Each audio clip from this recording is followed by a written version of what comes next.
आपके हिसाब से अभी जो रीसेंट नीट पेपर लीक का मसला हुआ था, तो उसमें जो नीट पेपर लीक है वो सिस्टम की एक छोटी सी लैब्स थी या बड़े लेवल पर इंस्टीट्यूशनल फेलियर? बेटा 28 लाख लड़कों की जिंदगी का सवाल है। मतलब मैं तो हैरान हूँ, इस देश का जो नेतृत्व सरकार है सब कुछ। बेटा देखो ऐसा है ना, जब तुम ये समाज बड़ी प्यारी चीज और क्या, जैसे तुम हारोगे ना, तुम्हारी कहानियां तुम उनके सुनते सोचोगे ये कब किया मैंने। जैसे कि आपको पता है कि जब यूपीएससी जो है क्लियर नहीं हुआ तो उस वक्त थोड़ा अकेलापन, फेलियर वगैरह, तो इन लोग कैसे डील किया आपने? सर जैसे कि आज का यूथ जो है डिस्ट्रैक्शन, प्रेशर और ये जो फेलियर फियर है ना, इन सब से कैसे डील कर सकता है? आज के यूथ का एक बड़ा प्यारा वर्ड है चिल। हाँ, आओ चिल करें। भैया जब तुम्हारे अंदर शक्ति ही नहीं होगी, सारा दुनिया में आनंद किस बात का, ताकत का।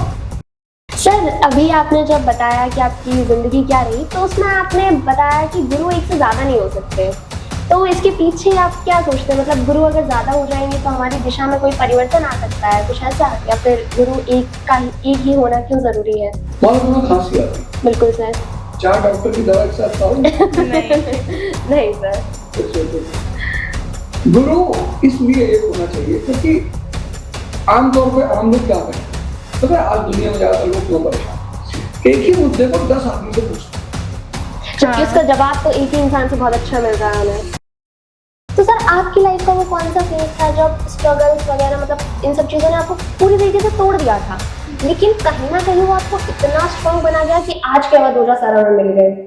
Hello everyone, welcome back to the Prominence Hour, where every thought counts. Powered by Sudhiti Global Academy, Etawah. I am Srishti. I am Irish. And we are the students of Sudhiti Global Academy, Etawah. Today, we have a very special guest with us. So let's welcome him. Success सिर्फ exam clear करने से नहीं मिलती, कभी कभी failure से इंसान को इतना पावरफुल बना देते हैं कि वो लाखों लोगों की इंस्पिरेशन बन जाते हैं। आज द प्रोमिनेंस आर के इस अमेजिंग एपिसोड में हम वेलकम कर रहे हैं एक ऐसी ही पर्सनालिटी को जिन्होंने टीचिंग को सिर्फ एक प्रोफेशन ही नहीं बल्कि एक मूवमेंट बना दिया। एक ऐसा नाम जो लाखों स्टूडेंट्स के लिए मोटिवेशन, गाइडेंस और होप का सिंबल बन चुका है। None other than the Awadh Ojha sir. UPSC preparation के स्ट्रगल से लेकर इंडिया के मोस्ट इन्फ्लुएंशियल टीचर्स शामिल होने तक का उनका ये सफर हर एक यंग स्टूडेंट के लिए एक इंस्पिरेशन है।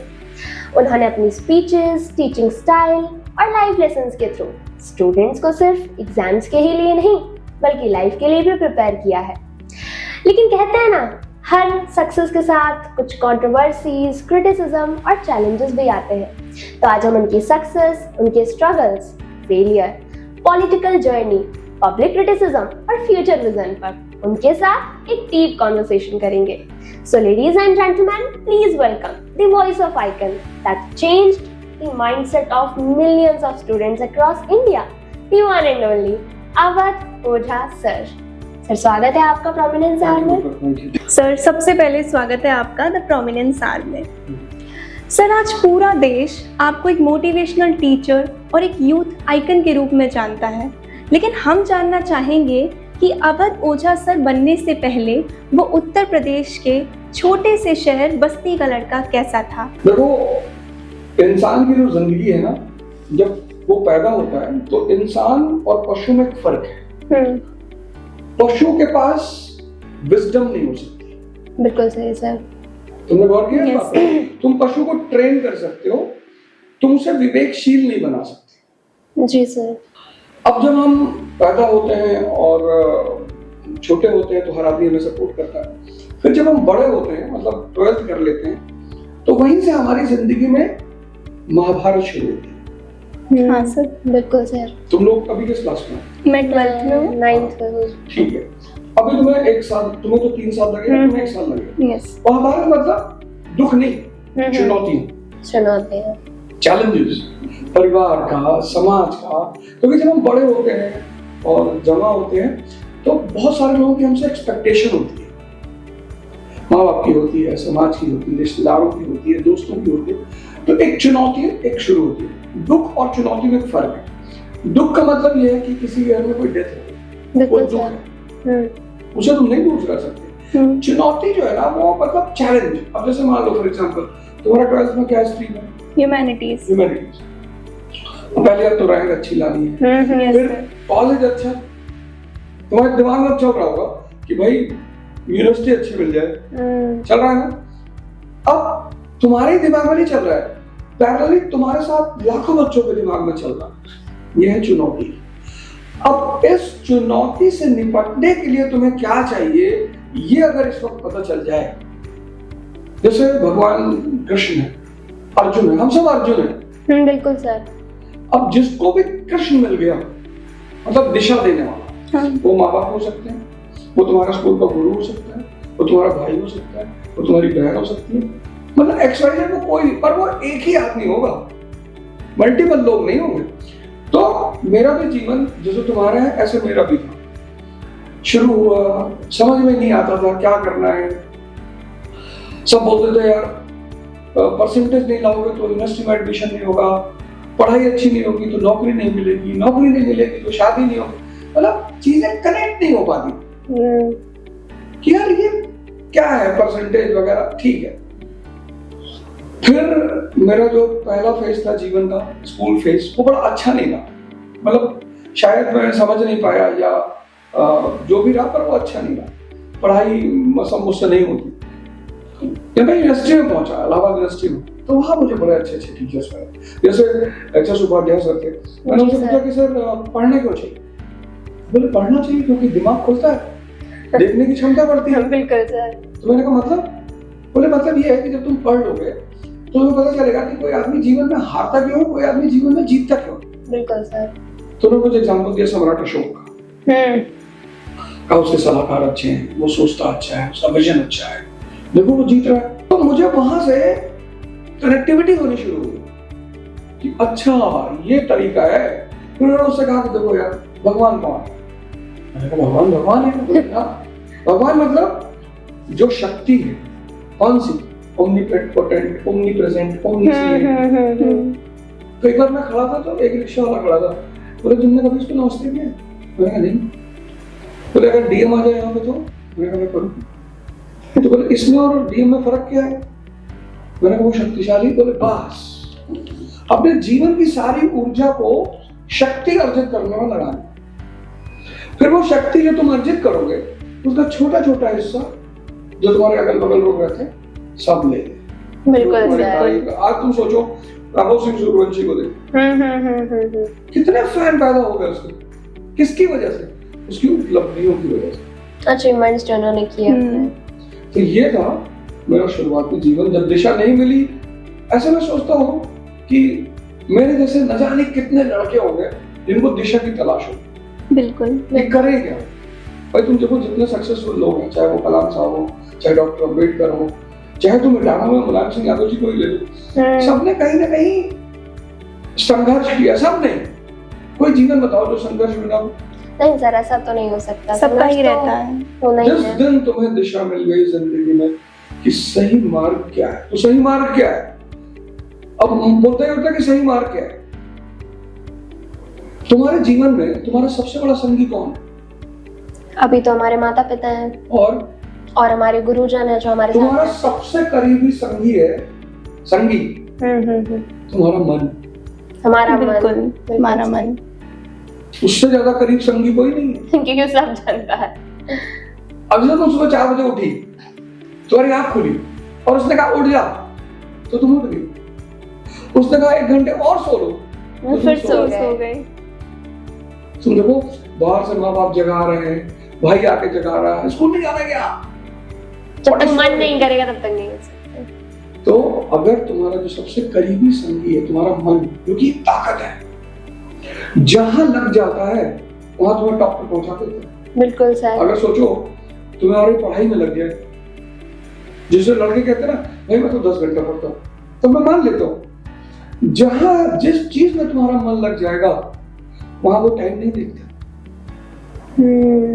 तुम्हारी बहन की शादी है, तुम्हारे भाई की शादी है, तुम देखना, गौर करना, तुम 24 घंटे काम करोगे, तुम्हें थकान नहीं हाँ, नहीं होगी। क्यों? मजा आ रहा है, टाइम पता नहीं चलता। टाइम पता नहीं चला। तो अपने संगी को अपने साथ मिलाना, उसको देखना है कि कहीं ये मेरे साथ है कि नहीं है। अगर वो तुम्हारे उस देश में तुम्हारे साथ सपोर्ट नहीं करता तो तुम्हारे साथ नहीं है। सपोर्ट करता है तो हमारे साथ है। सर, अभी आपने जब बताया कि आपकी जिंदगी क्या रही, तो उसमें आपने बताया कि गुरु एक से ज्यादा नहीं हो सकते, तो इसके पीछे आप क्या सोचते हैं? मतलब गुरु अगर ज्यादा हो जाएंगे तो हमारी दिशा में कोई परिवर्तन आ सकता है, कुछ ऐसा, या फिर गुरु एक ही होना क्यों जरूरी है? मान लो तुम्हें खांसी आती है, बिल्कुल सर। 4 डॉक्टर की दवा एक साथ खाओ? नहीं सर। फिर सोचो, गुरु इसलिए एक होना चाहिए क्योंकि आमतौर पे आम लोग क्या करते हैं पता है, आज दुनिया में ज्यादातर लोग क्यों परेशान, एक ही मुद्दे को 10 आदमी से पूछते हैं, जबकि उसका जवाब तो एक ही इंसान से बहुत अच्छा मिल रहा है उन्हें। अब मान लो तुम्हें बाहर जाना है पढ़ने, अब तुम्हारे पापा ने मुझसे पूछा कि सर बिटिया को बाहर भेज दें? अरे मैंने कहा बिल्कुल भेजिए, लड़कियां IAS बन गई, डॉक्टर बन गई, पायलट बन गई, भेजिए। फिर इनसे पूछा अरे मैंने कहा कहाँ भेज रहे हो, शर्मा जी की लड़की पागल हो गई, दिल की जाती। वो कंफ्यूज हुए कि नहीं हुए? बिल्कुल सर, हो तो गए, कंफ्यूज हो गए मैं। अब अगर इनकी तरह 4 आदमियों ने और कह दिया तो तुम्हारा बाहर जाना खत्म वही वो हमको रोक लेंगे, बस अब नहीं जाओगे तुम। वो इसलिए नहीं कि तुमसे चिढ़ते हैं, प्रेम, क्योंकि उन्हें बहुत लोगों ने बता दिया है। प्रेम भाई, बिटिया है मेरी, इसको कुछ हो जाएगा फिर मैं क्या करूंगा। ये होता है राय की कीमत, इसलिए गुरु एक होना चाहिए। हाँ, तुम बहुत लोगों से बहुत कुछ सीख सकते हो। जैसे हसन बसरी एक बहुत बड़े सूफी थे, तो वो जब मरने लगे तो यही सवाल उनसे उनके शिष्यों ने किया कि आपके कितने गुरु थे? बोले यार याद नहीं है, पर मैंने सीखा बहुत लोगों से। तो उन्होंने कहानी सुनाई, बोले मैं बगदाद के एक घर में टिका हुआ था, तो मुझे कहीं जगह नहीं मिली, तो मैं चोर के घर में रुका हुआ था। तो वो चोर डेली जाता था रात में चोरी करने के लिए, और सुबह नाश्ते गाते आता था। तो मैं पूछता था कि आज हाथ लग गया क्या? क्या यार आज तो नहीं लगा, कल भगवान ने चाहा लग जाएगा। तो बोले मैंने उससे सीखा कि कभी उत्साह कम नहीं करना चाहिए। तो मैं 20 दिन उसके घर रहा, और 20 दिन जब वो सुबह आता था नाश्ते गाते आता था, मैं डेली पूछता था उससे आज हाथ मार लिए? तो कहता था नहीं आज तो गुरुजी नहीं हुआ, कल। तो देखो अगर तुम्हारे सीखने की क्षमता है तो तुम किसी से भी सीख सकते। बिल्कुल सर। सीखने की जो क्षमता है वो तुम किसी से भी सीख सकते हो, लेकिन अगर वो नहीं है तो फिर आप कुछ नहीं तो सीख सकते। किसी से भी नहीं सीख सकते, चाहे कितने भी आपके आमने सामने बहुत लोग तो हैं। गुरु तुम्हारा एक होना चाहिए, और सीख तुम जिससे, बाकी शिक्षा तो सभी से ले सकते हैं। एग्जैक्टली। सर, हर सक्सेसफुल इंसान के पीछे एक टर्निंग मूवमेंट होता है, तो आपकी लाइफ में वो कौन सा टर्निंग मूवमेंट या इंसान था जिसने आपकी लाइफ की पूरी डायरेक्शन को ही चेंज कर दिया? टर्निंग मूवमेंट ये था बेटा कि मैं इलाहाबाद आया, जब मेरी 12th हुई तो मैं बहराइच गया पढ़ने गई, फिर कुछ घटनाएं घटी और मैं आ गया इलाहाबाद। जी सर। अगर मैं इलाहाबाद नहीं आता तो आज का अहमद ओझा कभी पैदा ही नहीं। अच्छा सर।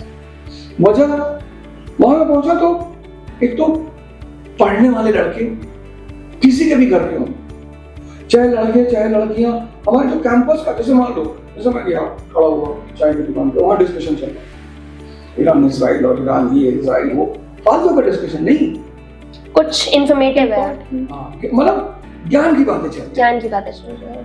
मैं खड़ा होकर सुनता था, फिर मैं आके खुद जाकर मैंने कहा यार ये क्या, फिर टीचर अच्छे मिल गए, मजा आ रहा था उनकी क्लास में, मतलब उनकी क्लास में जाने का मन करता था कि भाई जाना है इस आदमी की क्लास में, तो पढ़ने का मजा आने लगा।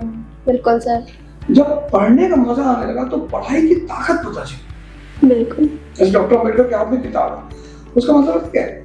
उसका मतलब यह है कि दुनिया के जितने भी परेशान और दलित लोग हैं, सब जाति नहीं, क्या ब्राह्मण गरीब नहीं है? बिल्कुल गरीब है। क्या ठाकुर गरीब नहीं है? सब है। तो डॉक्टर अम्बेडकर का कहना है कि जिसको भी अपना जीवन बदलना है उसका सबसे पावरफुल माध्यम है किताब। कैसे? एक बार तुम्हें पढ़ना आ गया तो तुम्हें देखना आ जाएगा। बिल्कुल।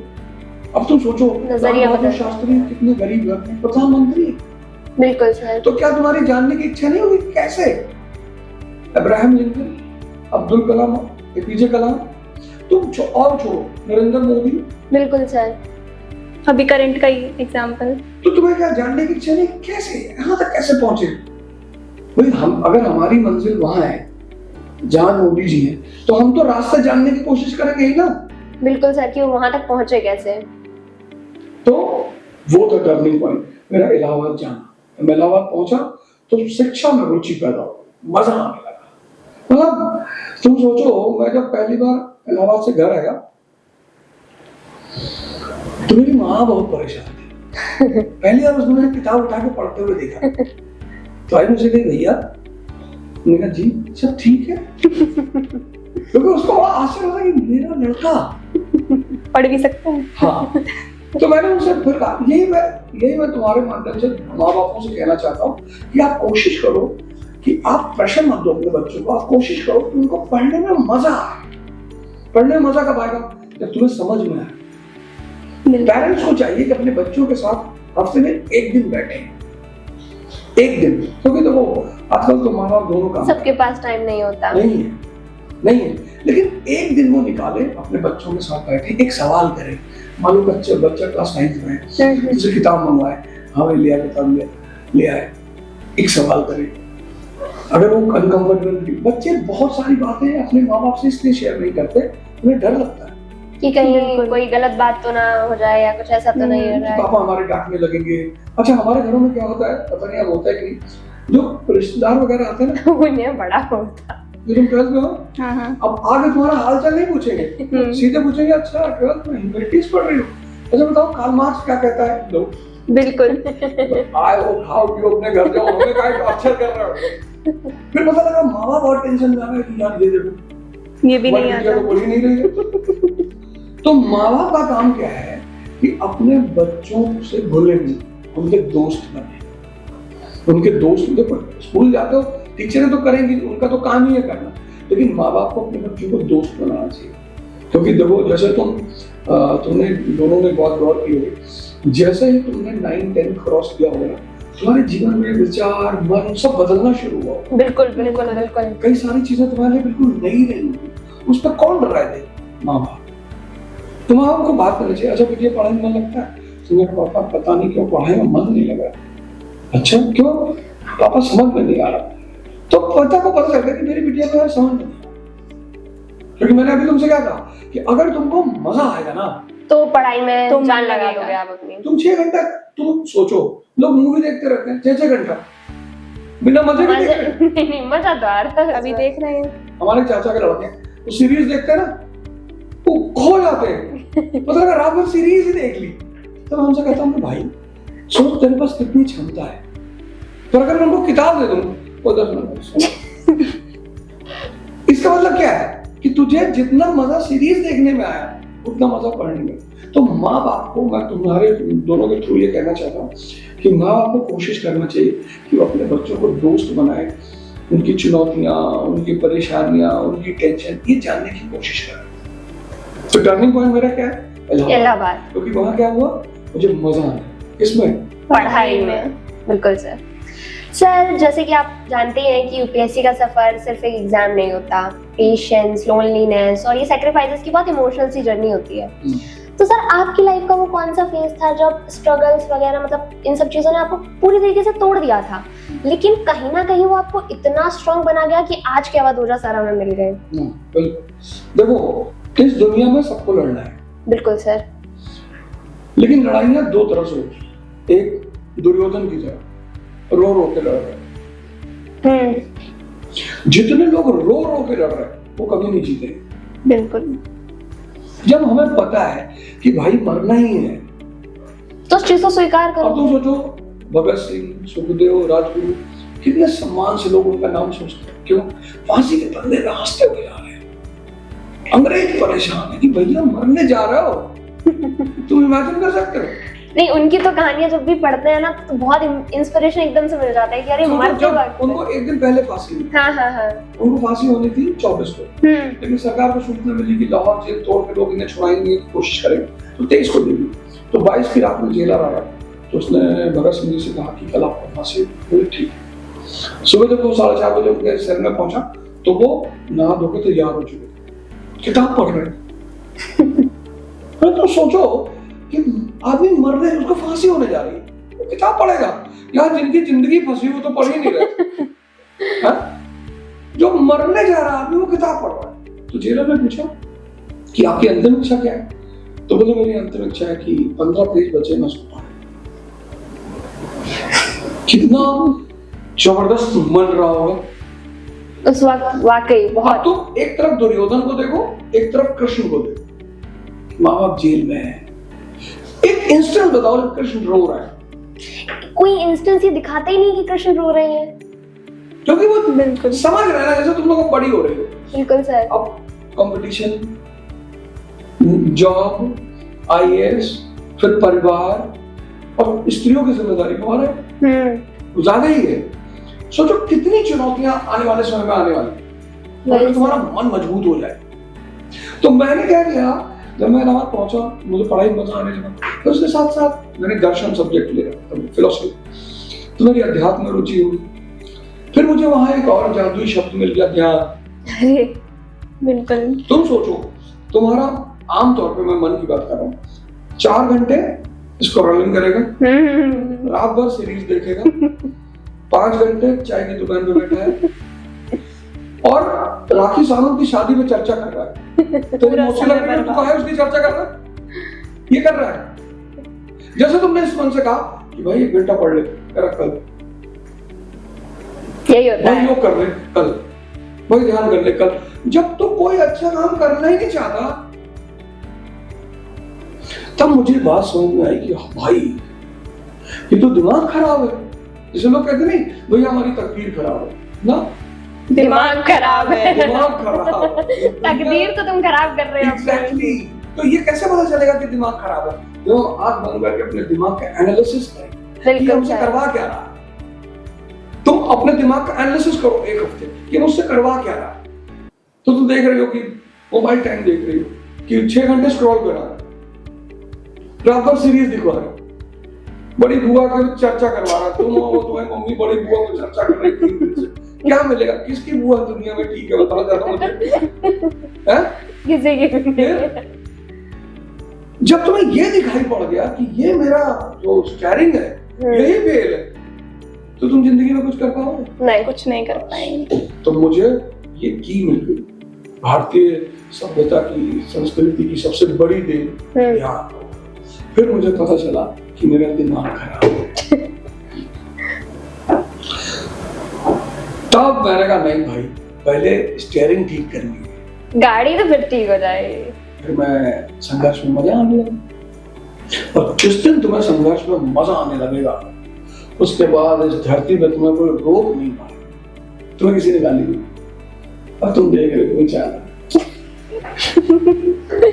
अब वो मन की स्थिति ही तो है। तुम्हें किसी ने गाली दी और तुम गुस्से में आओगे, मैं मार डालूंगा। वो मन की स्थिति ही तो है। बिल्कुल सर।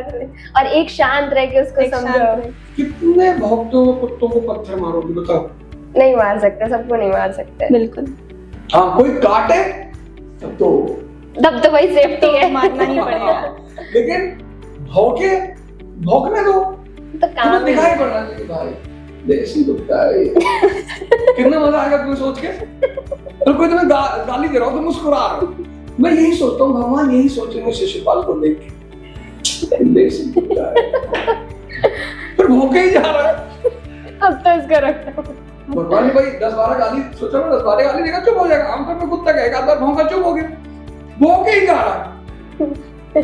तुम देखो वो सीन देखो, आज जब मैं YouTube खोलूं, शिशुपाल वध खोलूं, बिल्कुल सीन देखना, भगवान मुस्कुरा, भीम को गुस्सा आ रहा है, युधिष्ठिर को गुस्सा आ रहा है।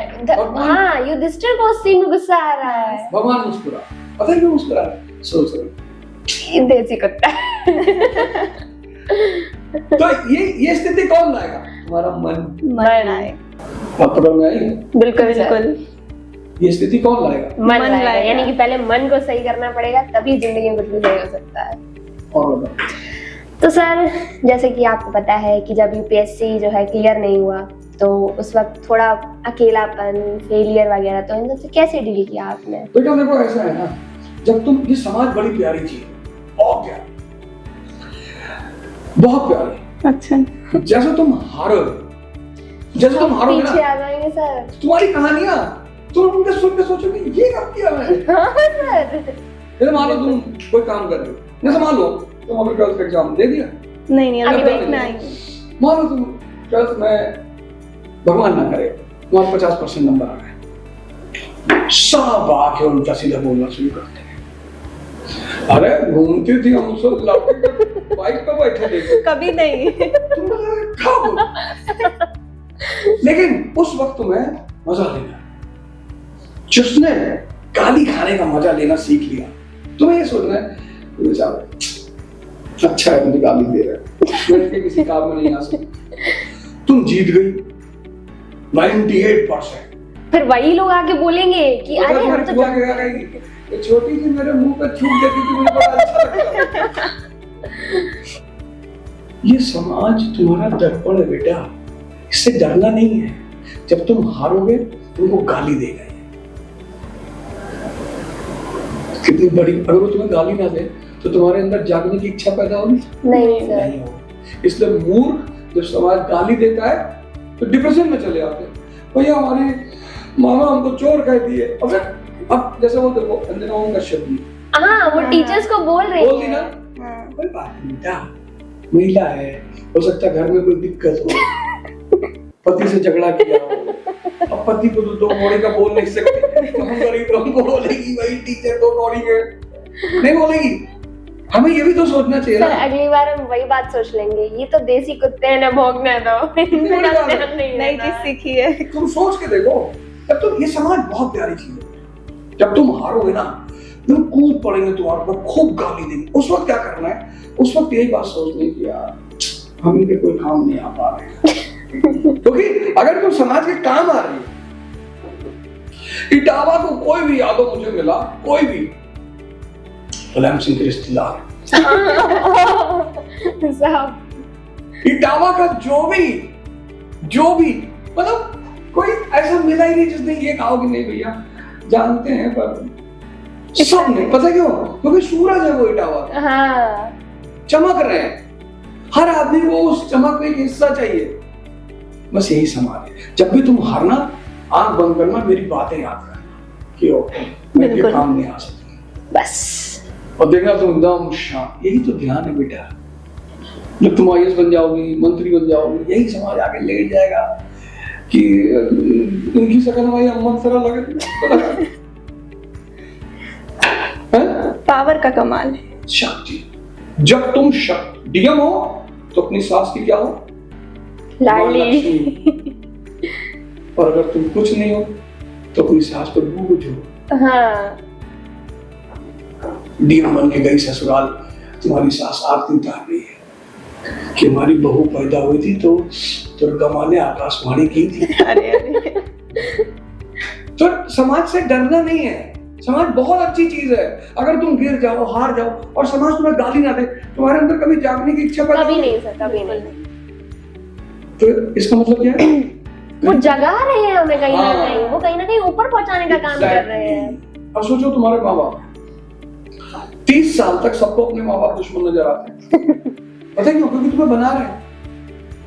और जब तुम बन जाते हो तो अरे माँ बाप की वजह से। तुम किसी 40 साल के आदमी से मिलो जिसने जीवन में कुछ अच्छा ना किया, पता है वो क्या कहेगा? मेरे पापा मुझसे कहते थे ये कर लो, मैं पापा की बात मान लेता। बिल्कुल एक रिग्रेशन रह जाता है। हर फेलियर आदमी की एक लाइन होगी, तुम गौर करना, वो कहेगा मैंने अपने माँ बाप की बात करनी है। इसलिए दुनिया में 30 साल तक हर व्यक्ति को अपने माँ बाप बहुत बुरे लगते हैं, क्योंकि उनकी बात नहीं सुननी होती है उन्हें। वो कहीं ना कहीं कुछ अब तुमने कहा अब मैं दोस्तों के साथ दिल्ली जाऊंगा, नहीं कौन है तुम्हारे दोस्त, बुलाओ जरा देखो। पापा ने देखा, अब वो उम्र वाले आदमी ना, जो अनुभवी आदमी तो चेहरा देख के स्कैन कर लेते हैं कैसा है, जिन्हें तुम अच्छा मान रहे हो जा रहे चोर है, अब वो तुमको मना कर रहे हैं। अब तुम्हें लग रहा है इस आदमी से बड़ा दुश्मन भगवान। ये तो संघर्ष सबके जीवन में है। भगवान कृष्ण को लोगों ने गाली दी, बिल्कुल नहीं सर, नहीं दिया। भगवान राम को दी, किसको नहीं दिया? ये समाज है। समाज तुम्हें जगाना चाहता है, तो जब तुम्हें जगाना चाहता है तो वो तुम्हें गाली देता है। जब तुम योग्य होते हो तो तुमको, अगर तुम योग्य नहीं हो तो क्या कहेगा? बेचारा। अगर समाज तुम्हें बेचारा कहने लगा तो समझ लो तुम मर गए। कभी समाज तुम्हें बेचारा ना कहे।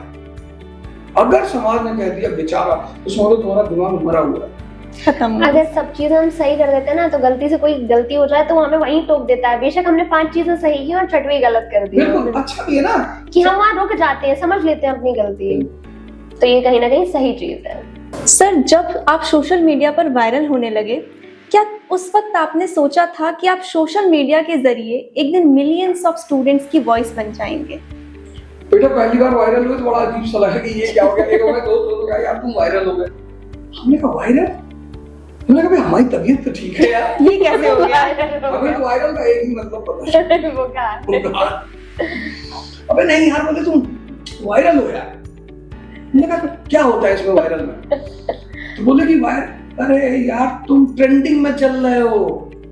मैंने कहा फिर एक नया वर्ड पकड़ा दिया। फिर मैंने बैठ कर R&D यूज किया। अच्छा, तो आपकी कोई बात बहुत सारे लोग सुनने लगते हैं, आपको बहुत सारे लोग देखने के, तो मुझे बड़ा अच्छा लगा। फिर जब रोस्ट होना शुरू हुआ तो लगा भाई ये क्या हो रहा है भाई, हम तो वायरल हुए थे। हम तो वायरल हुए थे। हम तो ट्रेंडिंग में आ गए। तो फिर मुझे लगा कि नहीं यार, रोस्ट तो और भी अच्छी चीज है, क्योंकि जब आपको लोग रोस्ट करते हैं तो बेसिकली आपको ये बताते हैं कि साहब आपको देखो, मैं जिस दुनिया में जो लोग आपकी बुराई कर रहे हैं वो कहीं ना कहीं आपको दर्पण दिखा रहे हैं कि अगर कोई कमी है आपके अंदर तो आप उसे सुधारें, आप ठीक करें। तो रोस्ट किए तो और फिर सोशल मीडिया के जब कमेंट्स शुरू में कमेंट्स पढ़ने बड़ा मजा आता है। कमेंट्स पढ़े तो पता चला उल्टे सीधे कमेंट पढ़ा, हाथ डालेंगे तो फिर पता चला कि नहीं यार ये तो हमारे दोस्त ही हैं जो अलग अलग नाम से मुझे डिस्टर्ब करना चाहते हैं। तो बड़ा अच्छा लगा। और फिर मैंने, क्योंकि देखो भगवान क्या करता है, मैं तुम्हें बताऊं बड़ी सिंपल सी बात। भगवान क्या करता है, मैं तुम्हें एग्जांपल दूं। लालू यादव जी रेलवे मिनिस्टर थे, अपने बेटे को क्रिकेटर नहीं बना। गावस्कर क्रिकेट के भगवान थे, सुनील गावस्कर। हाँ। अपने बेटे को क्रिकेटर नहीं बना पाए। तेंदुलकर क्रिकेट के भगवान है, सचिन। अपने बेटे को क्रिकेटर नहीं बना। लेकिन वैभव सूर्यवंशी एक सामान्य परिवार का बन गया। पता है क्या, ये परमात्मा एग्जाम्पल दे रहा है कि भाई तेरे करने से कुछ नहीं होगा। जब तक वो इंसान कुछ नहीं करेगा, कुछ नहीं होने वाला है। तो मेरे जीवन के जो अनुभव है ना, मैं इस मंच से लोगों को शेयर करना चाहता हूँ। डरो मत, घबराओ मत, टेंशन मत लो। अगर तुम्हारी दशा खराब है तो इसका सिंपल सा मतलब है कि तुम्हारी दिशा खराब है। बिल्कुल, पहले दिशा ठीक करो, दशा अपने आप सही हो जाएगी। अब तुम्हारे दोस्त हैं, सुबह शाम तुमसे उल्टी सीधी बातें कर रहे हैं, उल्टी सीधी, तुम आगे बढ़ोगे और पीछे चले जाएंगे, कोई मतलब नहीं है। तुम्हें क्या बताओ, हम जब तुम्हारा साइंस है और आर्ट्स, ह्यूमैनिटी, तुम्हारा तो साइंस होगा ना, अभी तक तो सारे हैं, बाकी तो तुमने साइंस में न्यूट्रिएंट्स पढ़े, बिल्कुल पढ़े सर, कार्बोहाइड्रेट, फैट, विटामिन पढ़ा। मिनरल और ये सब तो होते जब हम कोई चीज खाते हैं तो हमें पता होना चाहिए ना कि इसमें कौन कौन से न्यूट्रिएंट है। मोमो में कौन सा न्यूट्रिएंट है, फैट। तभी तो लोग बीमार हो रहे हैं। तो अगर तुम अपनी दिशा सही कर लो, देखो अपने चारों तरफ कि मैं लिटरेचर कौन सी पढ़ रहा हूँ। अब अगर तुम मान लो मुलायम सिंह यादव की जीवनी पढ़ो तो तुम्हें पता चलेगा कि उन्होंने कितना स्ट्रगल किया। तुम डॉक्टर अम्बेडकर की पढ़ो, तुम लाल बहादुर शास्त्री की पढ़ो, तुम एपीजे कलाम पढ़ो। अब तुम इन सबको नहीं पढ़ रहे हो, तुम नॉवेल पढ़ रहे हो, भूतों का डेरा। ये सब पढ़ के तुम्हें क्या फायदा मिलेगा? कुछ नहीं मिलेगा। तो ये मंच जब मुझे मिला, सोशल मीडिया का मंच मिला, तो मुझे बड़ा मजा आया। मैंने कहा नहीं यार, मेरे जो जीवन के अनुभव हैं उनको मैं इन पे शेयर करूंगा, पढ़ाऊंगा। आजकल मैं सुबह 6 बजे ध्यान कराता हूँ, मेरा चैनल है रे अवध ओझा, उस पर मैं सुबह 6 बजे ध्यान कराता हूँ। और एक कोई लिटरेचर की बुक उठाता हूँ, उसको भी, जैसे आजकल मैं बुधान पढ़ा रहा हूँ, और शाम को 8 बजे उसी चैनल पे मैं रामचरितमानस पढ़ा। तो मेरा उद्देश्य यही होता है कि भाई कहीं कोई भी एक आदमी अगर मुझसे कोई बात पकड़ लिया ना, जैसे तुमने भी क्या कहा कि अब हमें गुस्सा नहीं आए, अब हम किसी को देखेंगे बदतमीजी करते हुए तो हम सोचेंगे भाई ये तो देसी वही भौंक रहा है। सोचो एक मेरी लाइन ने तुम्हें जीवन पे कितना प्रभाव डालेगी। बहुत बहुत सर,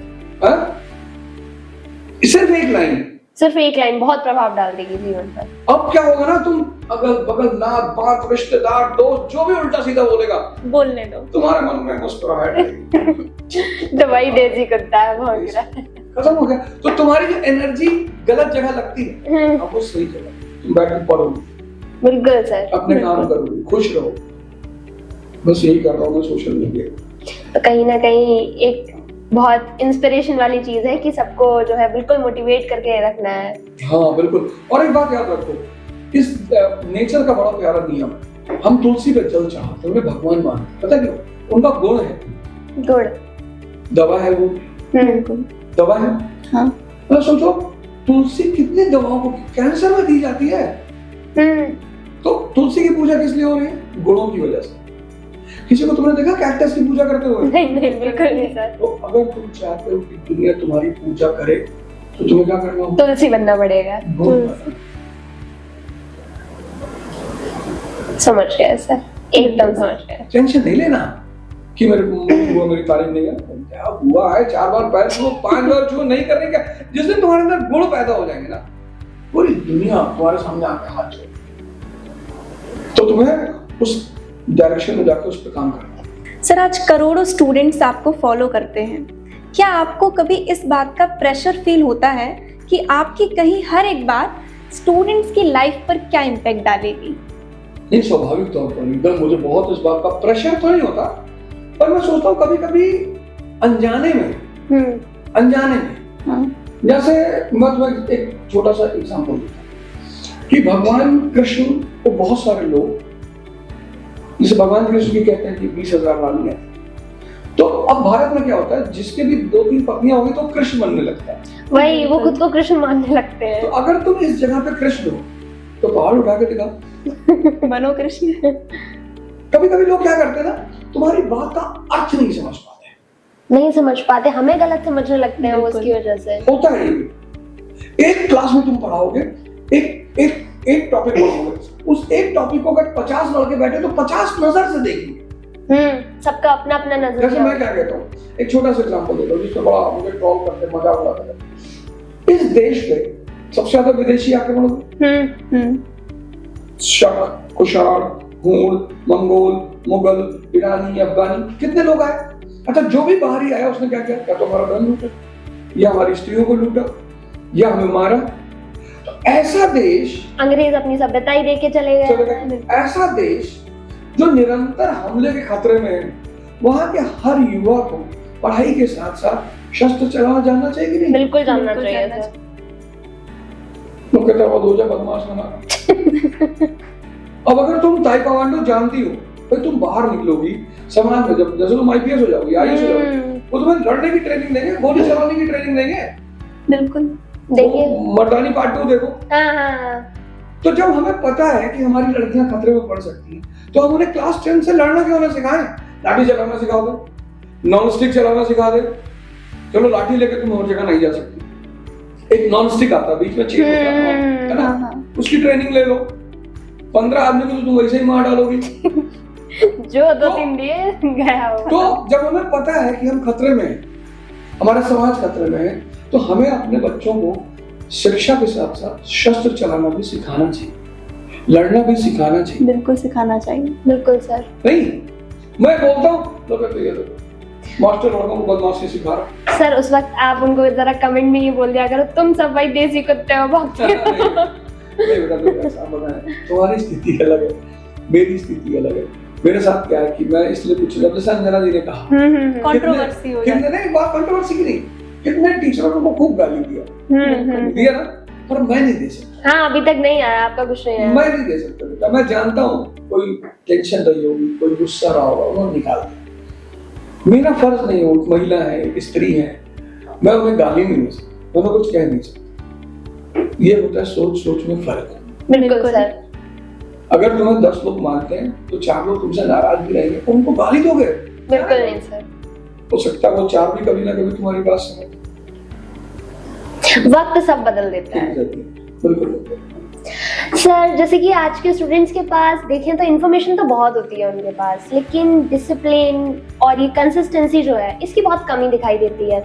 तो सर आपके अकॉर्डिंग क्या ज़्यादा ज़रूरी है सक्सेस के लिए, मोटिवेशन या डिसिप्लिन? देखो मोटिवेशन नशे की तरह है, जी सर। चढ़ेगा फिर उतर जाएगा।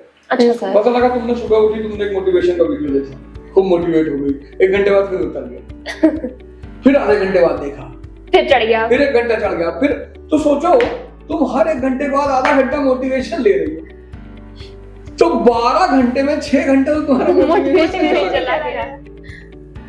जंगल में शेर मोटिवेशन पे जीता है? नहीं सर, क्यों? डिसिप्लिन पे जीता है। क्योंकि उसके पास शक्ति है। तो अगर तुम अपने मन की शक्ति पैदा कर लो और संघर्ष में तुम्हें मजा आने लगे, तो मोटिवेशन की जरूरत ही है। हाँ, कभी किसी की बात अच्छी लगी तो सुन लिया कि हाँ यार ये तो बड़ी अच्छी बात कह रहे हैं, तो सीख लिया। तो मोटिवेशन से ज्यादा हमें क्या करना है? ध्यान करना है, योग करना है, अपने सॉफ्टवेयर के पैटर्न को समझना है कि मैं करना क्या चाहता हूँ, ये मुझसे करा क्या रहा है। बिल्कुल सर। और बेटा एक सिंपल सी बात है, बड़ी सिंपल सी, जो तपस्या नहीं करेगा उसके जीवन में कभी परिवर्तन नहीं होगा। बिल्कुल सही बात। ये तो बिल्कुल सच बात तावीज है। बांध के किसी राजकुमारी से शादी नहीं होगी। नहीं होगी सर। बहुत सारे ऐड करते हैं ना, हाँ। सौतन, प्यार, नौकरी, देखा ना तुमने? देखा सर। लेकिन जब राजकुमारी का स्वयंवर होगा तो धनुष तोड़ना पड़ेगा।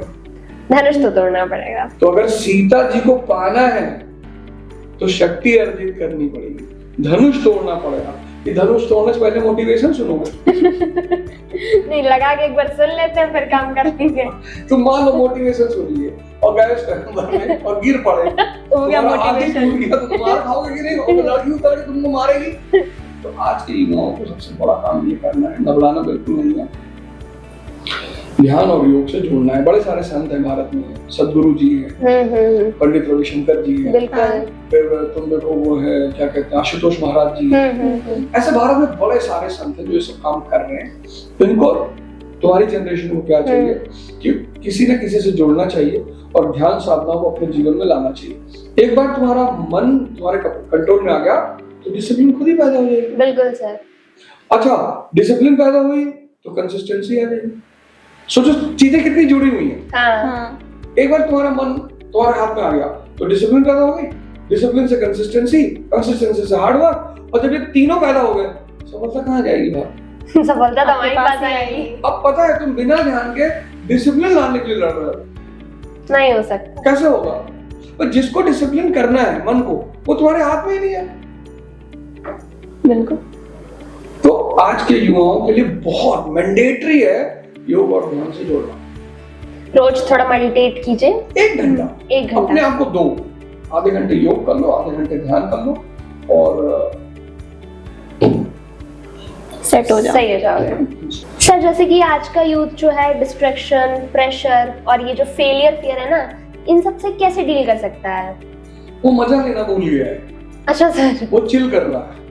उसे तुम, आज के यूथ का एक बड़ा प्यारा वर्ड है चिल। हाँ। आओ चिल करें। अरे भैया, जब तुम्हारे अंदर शक्ति ही नहीं होगी, सारा दुनिया में आनंद किस बात का है? ताकत का। 7 किलो वेट है, 7 किलो। मैं लड़के को मिला, उसका 7 किलो वेट रहा होगा। 7 केजी वेट है, गुटखा खाता है उधार मांग के, स्कूल जाता है लिफ्ट लेके, और दुखी इस बात में कि उसकी कोई गर्लफ्रेंड नहीं। तुम बताओ आयरिश, इसको पेड़ में बांध कर मारा जाना चाहिए कि मारा जाना चाहिए? सर तुरंत उसी वक्त। तुम्हें बात बताओ, एक स्त्री अपना घर छोड़कर एक पुरुष के साथ जाती है। बिल्कुल सर। घर छोड़, कितनी बड़ी बात, बहुत बड़ी बात है। अपने माँ बाप को छोड़ती है, भाई बहनों को छोड़ती है, अपना पूरा एक संसार छोड़ती है।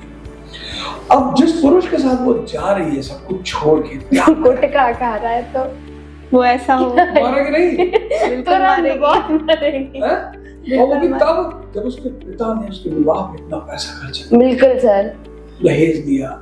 जिस पिता की जितनी हैसियत होती है वो तो देते। हर पिता अपनी हैसियत से 20% ज्यादा काम करता है, ज्यादा। और जब उन्हें होता है कि अपनी बेटी को अच्छे घर में पहुंचाना है, तब तो और ज्यादा वो लगा रहता है। तो ये जो आज का युवा है ना, इसको सिर्फ चिल करना है, इसको और कुछ नहीं। लेकिन मतलब सिर्फ इसको दिन में रहना, इसको रात नहीं चाहिए। क्या बिना रात के दिन आ सकता है। मतलब ये अगर रात खत्म हो जाए तो दिन का कोई महत्व होगा? बिल्कुल नहीं होगा। रात, दिन का महत्व ही है जो कि रात है। जिसने अंधेरा देखा ना उसे रोशनी देखने का मजा आता है, जिसने अंधेरा ही नहीं देखा वो क्या ही रोशनी देखेगा। भगवान राम देखो, राजा बनने वाले थे, उसमें जंगल चले गए। आज का लड़का होता माँ बाप को ही जंगल भेज देता। जाओ चले जाओ, क्या तुम्हारा कि हमारे पापा बताओ, छोटी मम्मी कही थी जंगल भेज रहे थे, तो भेज दिया। तो पापा को मुकदमा दायर कर दिया पापा पे, लोग 4 लोग और समझा रहे थे। तो क्या ये भगवान बन पाएगा? नहीं, बिल्कुल नहीं। नहीं बन पाएगा। फिर शंकर जी हैं, उनकी पत्नी उनको कितना मानती है, वो जहर पी जाते हैं। ये तो देसी दूध अगर लाल वाला पी ले वो जो गाँव में होता है, उसको डायरिया हो जाए, नहीं होगा? बिल्कुल सर, तुरंत। मैगी खा रहा है, इसको अगर तुम बाजरे की रोटी खिला दो बीमार आईसीयू भर्ती। जब अंदर ताकत है ही नहीं तो जीवन की चुनौतियों को लड़ोगे कैसे? बिल्कुल सर। कहां तक मम्मी आएंगी, पापा आएंगे, कानून आएगा, रिलीजन, कहां तक? तो ये पढ़ तो बहुत अच्छा लिया। और तुम्हारी जनरेशन में पढ़ाई कभी अच्छे स्कूल सब जगह हो गए, तो इसने पढ़ तो बहुत अच्छा लिया पर इसका पर्सनालिटी का साइड वीक हो गया। इसलिए मैंने तुमसे पिछली वाले क्वेश्चन में कहा कि मैंडेटरी है कि योग ध्यान आपको तुरंत करना है। बिल्कुल करना है। तो बहुत आप बच ही दिशा नहीं सकते। बदल बिल्कुल, क्योंकि अगर अंदर की ताकत नहीं होगी ना, तुम देखो शेर कैसे निरंकुश होकर जंगल में टहलता है, उसको लगता है मैं किसकी औकात है मुझे छेड़ेगा। लेकिन हिरन डर काफिले के साथ भी रहता है, तब भी उसको डर ही रहता है। तुम लोग कैसे चौंका हो, तुम कभी डिस्कवरी चैनल खोल के देखो और हिरन की बॉडी लैंग्वेज देखो, हल्का सा तुरंत सतर्क हो जाएगा, कमजोर है। एक शेर को देखो, वो पानी खत्म करके ही पीछे देखेगा कौन है। उसको पता है कि हमसे बदतमीजी करोगे तो फाड़ डालेंगे, भले मुझे भूख न लगेगी। पावर है। हाँ, वही एक चिड़ियाघर का वीडियो था, पता नहीं तुम लोगों ने देखा था कि नहीं। सृष्टि आज से करीब 4-5 साल पहले ही घटना है। दिल्ली के चिड़ियाघर में एक आदमी ऐसे नीचे देख रहा था, शेर के पिंजरे में, वो नीचे गिर गया, खत्म। बस शेर आया, 2-3-10-12 सेकंड उसको देखता रहा, इतनी औकात है। तो तुम वहां जाके वीडियो देखना, उस वीडियो को तुम टाइप करना दिल्ली जू मैन हंटेड बाय टाइगर। फिर वो हाथ जोड़ा टाइगर के साथ, वो समझ नहीं पा रहा टाइगर यही बार-बार ऐसे हाथ क्यों जोड़ रहा है। उसको लगा ये मारने वाला बात कर रहा है क्या? तो अगले 10 सेकंड बाद उसको फाड़ देता गया। ये है शक्ति का कमाल। ये काम कुत्ता नहीं कर पाएगा, नहीं कर लेकिन पाएगा। शेर कर देगा। वो भौंकता ही रहेगा और वो इंसान उसको चप्पल जूते मार के चला तुम सोचो कितने कवि हुए चंद्रमा देख देख। कोई सूरज को देखा आंख ही फूट जाएगी तुरंत। ज्यादा घूर दोगे सूरज को तो तुम्हारी आंख चली जाएगी। चंद्रमा शीतलता देता है तो हर कमजोर इंसान है। देख लेता है। सूर्य को लोग पिता शक्ति तुलना देते हैं, तो चंद्रमा को मामा से। मामा। जो कमजोर है वो मामा है, जो ताकतवर है वो पापा है। और ताकतवर तुम तभी होगे जब तुम संघर्ष करोगे, लड़ना सीखोगे, दिन का 2 घंटा अपने आप को दोगे, जिम जाओगे, लाइब्रेरी जाओगे, तब अंदर ताकत आएगी। आज के तुम युवाओं को देखो, उनका दिमाग बहुत अच्छा है, उनके दिमाग में कोई कमी नहीं है, स्मार्ट है, अपनी जनरेशन से बहुत आगे हैं। घड़ी पहन रखी है 2 लाख रुपए की, जूता पहन रखा है 4 लाख रुपए का, पैंट पहन रखी है 70,000 रुपए की TR की, वेट है 7 किलो। सब चीजें वहीं दरी की दरी। वेट वहीं खत्म। और तुमने देखा, जब तुमने देखा तो तुम्हें लगा कि एक झापड़ मारो तो मर जाएगा। तो ऐसी नहीं आएगी? बिल्कुल आएगी। सर, जो आज की यूथ है उसके लिए अगर आप ऐसी कोई 3 हैबिट बताना चाहें जो उसकी पूरी जिंदगी चेंज कर सकती हो, तो वो क्या हो सकती है? पहला काम करना है कि लाइब्रेरी जाना है, लाइब्रेरी। भले ही नौकरी, जैसे कई लोग हैं ना उनको बिजनेस करना है, ठीक है करो, पर लाइब्रेरी जाना है, मतलब पढ़ना है। दिन में कम से कम मिनिमम 2 घंटे पढ़ने। अब तो तुम सोचो तो अपने मोबाइलों में किताब डाउनलोड कर सकते हो। बिल्कुल सर, उस पे कर लेते किताब ले हैं। चलने की जरूरत ही क्या है? मेरे पास इसमें रामायण है, गीता है, कई सारी किताबें। दूसरा, उसे जिम जाना है, क्योंकि जिसकी शरीर ताकतवर है उसका मन ताकतवर है। और तीसरा, उसे मंदिर जाना। 3 जगहों से जाना है, मंदिर मस्जिद जो भी उसकी जो भी उसका श्रद्धा तो है। मंदिर में जाके वो ध्यान योग करेगा, लाइब्रेरी में पढ़ेगा और जिम में वो अपने शरीर को बनाएगा। तो अगर 3 स्तर पे उसकी ताकतें पैदा हो गई, एक शरीर के स्तर पे, एक इंटेलेक्ट के स्तर पे और एक अध्यात्म के स्तर पे, उसको कोई रोक नहीं तीनों सकता। ताकतें उसे बहुत ऊंचाई पे लेके जाएंगी। बिल्कुल बिल्कुल सर। सर, आपने अपनी आइडेंटिटी एक टीचर के रूप में बनाई, लेकिन पॉलिटिक्स में आना एक मेजर ट्रांजिशन था। तो इस डिसीजन के पीछे आपका क्या थॉट प्रोसेस रहा? बेटा, जिंदगी ना बहुत नीरस हो गई। जिंदगी के सारे बैटल खत्म हो गए, युद्ध खत्म हो गया, पैसा आ गया था, मस्ती चल रही थी, कहीं यहाँ चले गए, कहीं दुबई चले गए, लंदन चले गए। तो जैसे युद्ध खत्म होता है, विलासिता व्यक्ति को बर्बाद कर देती है। किसी को बर्बाद करना हो ना, उसको विलासिता देती है। वो अपनी फेवरेट एक्टिविटी करे जा रहा है, बस खत्म दौड़ हो में गई। जो लोग उठ रहे हैं। चुनाव ने क्या किया, मेरे जीवन में एक नई जंग शुरू, एक नई युद्ध। एक तो सबको हाथ जोड़ना था, वो तुमने देखा वेलकम मूवी में, सबको कहता है नमस्ते नमस्ते, बोले एक बार ये उदय भाई को नमस्ते नहीं किया तो उसको सजा मिली, सबको नमस्ते को। तो मुझे लगा किसी मंदिर से मैं गुजरा, मैंने पढ़ा नहीं किया तो सजा मिली, भाई सबको नमस्ते कर। फिर सुबह से लेकर शाम तक घूमना था, मिलना था लोगों से। तो एक नई चुनौती जीवन में आई और उसने मुझे जज्बा किया, पहली चीज। दूसरी बात, इच्छा थी मेरी इच्छा थी कि राजनीति करनी है। मैं गया, मुझे लगा कि नहीं यार, ये समय नहीं है मेरा। ऐसा नहीं, इच्छा खत्म हो गई।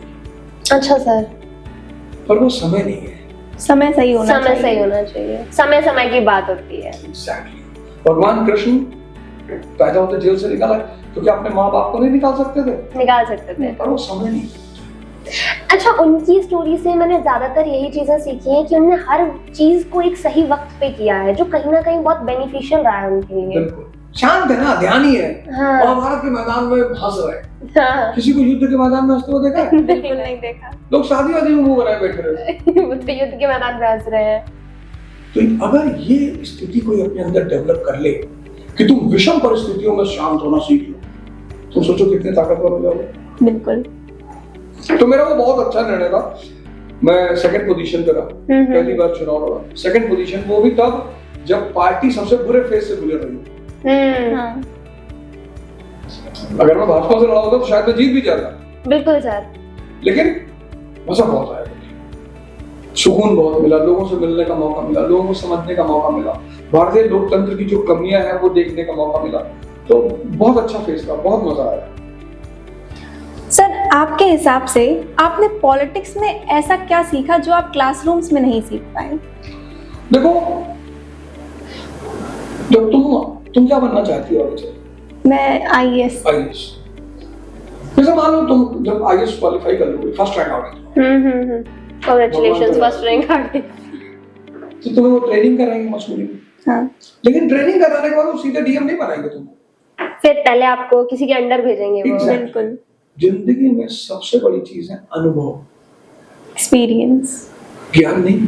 कबीरदास जी तुम देखो स्कूल नहीं गए, पर उनका अनुभव का लेवल बहुत हाई है। बड़ा हुआ तो क्या हुआ, जैसे पेड़ खजूर किसी को छाया नहीं, पल्ला नहीं। अति दूर। मुझे लगता था यार ये 150 करोड़ लोग 545 लोगों से क्यों परेशान है। मुझे जाके वहां पता चला कि हमारे नेता गलत नहीं है, हमारी जनता को चाहिए ही नहीं। भाई तुम एक दुकान पे आई, ठीक है, और तुम हमसे कह रहे हो कि सर मुझे दवाइयों के डिब्बे दे दो खाली, हर डिब्बे का मैं पैसा दूंगा, तो मुझे क्या दिक्कत हो रही है? जब जनता नेता को बोलेगी कि भाई मुझे इंडस्ट्री चाहिए, इंफ्रास्ट्रक्चर चाहिए, एजुकेशन चाहिए, हेल्थ चाहिए, तब तो वो देने की सोचेगा। जब जनता ये मांग ही नहीं रही है। मुझे एक बहुत बड़ी गलतफहमी थी कि इस देश के नेता खराब है। अब मुझे पता चला कि इस देश की जनता बेहोश है। जनता को ही होश नहीं है कि उन्हें क्या चाहिए, उसे पता ही नहीं। जैसे फॉर एग्जाम्पल अब कोई पार्टी कह रही कि भाई हम बिहार में सत्ता में आएंगे तो हम गैस सिलेंडर फ्री देंगे। फ्री कहां से दोगे? हमारा ही पैसा तो बांटोगे। जो भारत राज्य की तिजोरी में पैसा है वो किसका है? हमारे टैक्स का पैसा तो है। फ्री कहां हुआ? यही बस नहीं पता है उन्हें। तो मुझे जरा नहीं अभी 10 साल इस जनता को जगाने का काम कर, अभी मत कूदो, नहीं तो ये जनता जान ही नहीं पाएगी तुम आए किस लिए।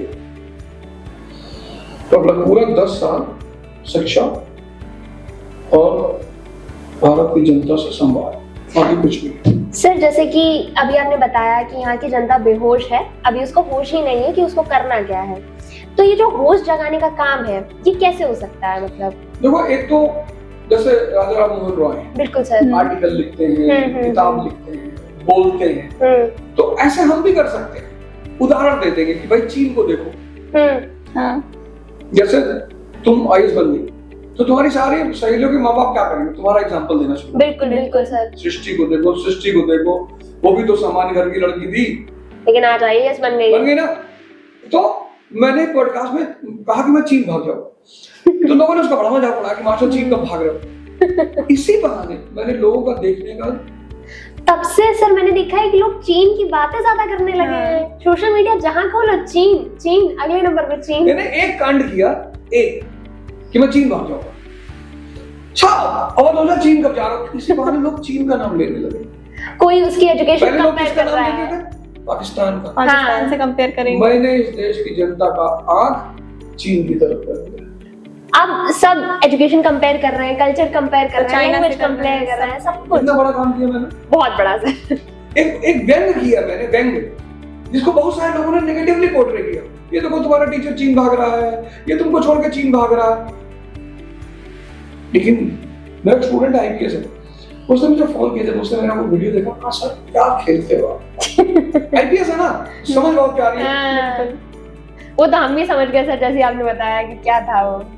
अब इसी बहाने लोग चीन के जाकर उनके शहरों को, मांगजू को देखो, उनका शहर देखो कि परेशान हो जाओगे। बीजिंग देखो अपनी, एक दिल्ली देख लो उनका, बीजिंग देख लो।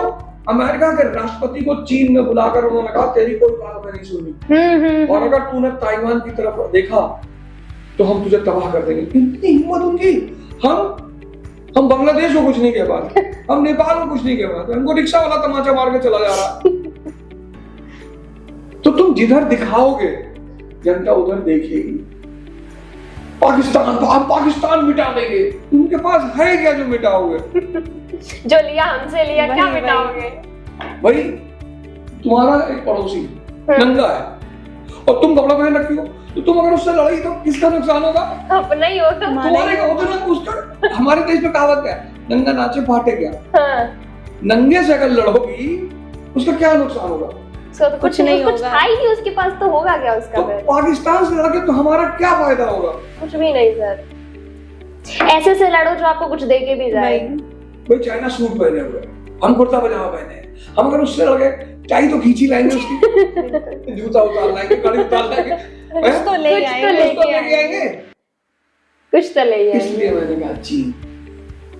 और लोगों ने अपना मोटिव भी उधर अब सेट कर रखा है कि चीन। पर कुछ लोगों ने तुरंत अरे अवध हो गया, चीन भाग के जा रहे हैं लोग, क्या करोगे?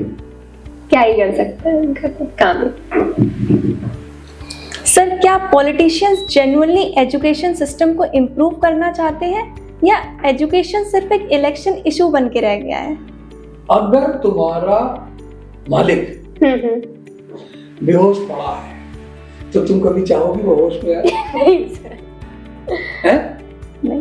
तुम पूरे घर में फ्रिज खोल के मक्खन लगा खा रही हो, रोटी बना रही हो, बियर पी रही हो, उसके सोफे में सो रही हो, उसकी मर्सिडीज चला रही हो। नहीं समझे? समझ गए सर। यहाँ मालिक कौन है? इस देश की जनता। नौकर कौन है? नेता। क्यों जगाएगा वो जनता को? क्यों जगाएगा जनता को? मजा ले रहा है, मालिक की मर्सिडीज चला रहा है, मालिक की डिफेंडर चला रहा है, क्यों जगाएगा वो? अगर मालिक जाग जाएगा तो उसको साइकिल पे चलना पड़ेगा।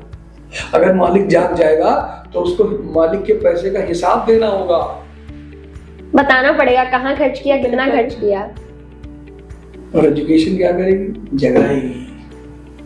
तो कहीं ना कहीं वो जो जगाने वाला काम है वो अवध ओझा सर कर रहे हैं। फिर हमारे जैसे और भी बहुत सारे शिक्षक कर रहे हैं, मैं अकेला नहीं कर रहा हूँ। बड़े सारे टीचर हिंदुस्तान में जो आजकल ये काम कर रहे हैं, लोगों को पढ़ा रहे हैं, अच्छी दिशा दे रहे हैं, तो बहुत सारे लोग कर रहे हैं। ऐसा नहीं कि एक आदमी कर रहा है, सारा क्रेडिट मैं ही क्यों लूं? तो बहुत सारे लोग कर रहे हैं। तो आने वाला समय हमारा अच्छा है, जनता धीरे धीरे समझ रही। तुम बहुत ज्यादा समय तक किसी को बेवकूफ नहीं बना सकते। तुम एक बात गौर करो, कोई तुम्हें एक ही बार बेवकूफ बना सकता है, लगातार नहीं बना सकता। अब धीरे धीरे इस देश की जनता को समझ रही है यार, हमारे लड़के स्कूल में पढ़ाई नहीं हो पा रही है, तो मंदिर मस्जिद पाकिस्तान वो क्या नहीं चल रहा है। तो अब धीरे धीरे जनता को दिखाई पड़ रहा है कि भाई कुछ तो गड़बड़ है। और एक बार जनता जाग गई। जनता बहुत मालिक, बहुत बदमाश है। अगर ये जाग गया तो नौकर को पटक पटक के मारे, जान लेना बस इसके जागने की देर है बेटा। ठीक है सर, क्रिटिक्स कहते हैं कि पॉलिटिकल में आना, जैसे एक पॉलिटिकल एंट्री है आपकी, वो एक करियर मूव है। इस पर आपका क्या कहना है? बेटा देखो, ऐसा अम्बेडकर जी अपना कैरियर बना रहे थे। बिल्कुल नहीं सर। मेरा कौन सा कैरियर नहीं बना है जो मैं पॉलिटिक्स में जाके अपना कैरियर बनाऊंगा? भाई आदमी कहीं कैरियर कब बनाता है? जब उसका पास आय का साधन नहीं है, आइडेंटिटी नहीं है, तभी तो कैरियर बनाएगा। बिल्कुल। डॉक्टर अम्बेडकर वो अमेरिका की किसी यूनिवर्सिटी में प्रोफेसर हो जाते हैं। बिल्कुल, उनमें इतनी राम मनोहर लोहिया वो कैरियर बनाने आए थे। ये क्रिटिक नहीं है बेटा, ये किसी को क्या होता है ना, एक बड़ा प्यारा डायलॉग है, सीरीज आई थी स्कैम 1992। तो उस सीरीज में डायलॉग है बड़ा प्यारा, कहते हैं किसी का काम खराब नहीं कर सकते तो उसका नाम खराब करो। वो वही कर रहे हैं, आपका काम नहीं कर सकते लेकिन नाम खराब कर रहे हैं। ये नाम खराब कर रहे हैं कि मास्टर लाल बत्ती में चलना चाहते हैं। हम कहाँ चलेंगे लाल बत्ती? एकदम मस्ती गाँव में रह रहे हैं, मकान नहीं होगा, लंदन चाइना तो जानता ही जाने वाला। हमें कौन सी टेंशन है बेटा? हमें कौन सा है कि ठेकेदारी करनी है? मेरा कौन सा बालू का ठेका है? मेरा कौन सा कोयले का ठेका है? मेरा कौन सा 10 अवैध धंधे जो राजनीति की आड़ में मैं करूंगा? ये सब तो बस बातें हैं उनकी, नाम ही खराब करना चाहते हैं। तो आपके लिए एजुकेशन या पॉलिटिक्स, कौन सा फील्ड ज्यादा चैलेंजिंग रहा सर? एजुकेशन ज्यादा चैलेंजिंग। पॉलिटिक्स तो बड़ी आसान सी चीज है, जब बेवकूफी बनाना है तो कैसे भी पता चले। मतलब मैं झाला मैं जहां से लड़ा वहां लोग बहुत अच्छे थे, पटपड़गंज के लोग बड़ी मदद की उन्होंने, हर आदमी ने की। हर आदमी ने मुझे हराया, मोदी जी ने मुझे, पटपड़गंज के लोगों ने नहीं हराया। इलेक्शन से पहले मोदी जी ने मेरे विरोधी का पैर छू लिया आके 3 बार। अरे तुम जाकर देखना आज वीडियो। वो वहीं से लोग इमोशनल हो गए कि यार अगर ये कैंडिडेट हार गया तो मोदी जी की बड़ी बेइज्जती हो जाएगी। सोचो मुझे हराने के लिए मोदी जी को मेरे कैंडिडेट का पैर छूना पड़ा। सर देख रहे हो? और देखो सर, और क्रिएट हो गया सर। ये आशीर्वाद है बेटा भगवान। लेकिन तो मैं अपने कैंडिडेट से नहीं हारा, मैं भारत के प्रधानमंत्री से हारा। वो भी मैंने भारत के प्रधानमंत्री को खुद को हारने के लिए झुका दिया। सबसे बड़ी बात है सर ये। तो एजुकेशन चैलेंज है बेटा, बच्चे को बताना, लोगों को बताना कि क्या करना है, वो चैलेंज। राजनीति कोई चैलेंज नहीं, कुछ नहीं। राजनीति बड़ी मजेदार चीज है, लेकिन जब तक जनता सोई हुई है, जब तक एक दिन मालिक जाग गया, उस दिन नौकर खड़ी हो जाएगी। सर आपके अकॉर्डिंग रियल एजुकेशन का मतलब क्या है?